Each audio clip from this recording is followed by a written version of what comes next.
سلیمان بن مغیرہ نے کہا ہمیں ثابت نے حضرت انس رضی اللہ عنہ سے حدیث سنائی. انہوں نے کہا مجھے محمود بن ربی رضی اللہ عنہ نے حضرت اتبان بن مالک رضی اللہ عنہ سے حدیث سنائی.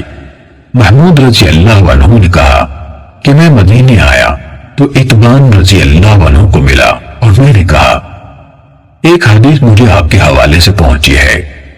حضرت اتبان نے کہا میری آنکھوں کو کوئی بیماری لاحق ہو گئی تو میں نے رسول اللہ صلی اللہ علیہ وسلم کی خدمت میں پیغام بھیجا کہ اے اللہ کے رسول میرا دل چاہتا ہے کہ آپ میرے پاس تشریف لائیں اور میرے گھر میں نماز ادا فرمائیں تاکہ میں اسی جگہ کو نماز پڑھنے کی جگہ بنا لوں.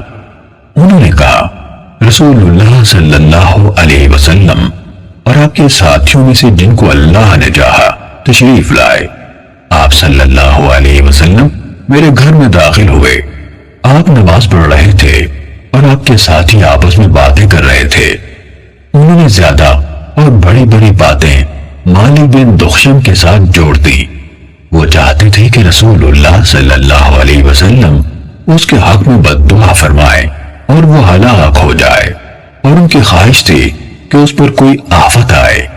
رسول اللہ صلی اللہ علیہ وسلم نماز سے فارغ ہوئے اور پوچھا کیا وہ اس بات کی گواہی نہیں دیتا کہ اللہ تعالیٰ کے سوا کوئی معبود نہیں اور میں اللہ کا رسول ہوں؟ صحابہ کرام نے جواب دیا وہ زبان سے یہ کہتا ہے لیکن اس کے دل میں یہ نہیں ہے.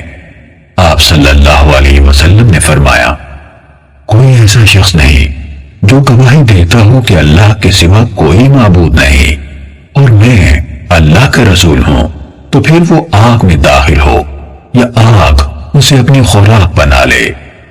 حضرت انس رضی اللہ عنہ نے کہا یہ حدیث مجھے بہت اچھی لگی یعنی پسند آئی تو میں نے اپنے بیٹے سے کہا اسے لکھ لو.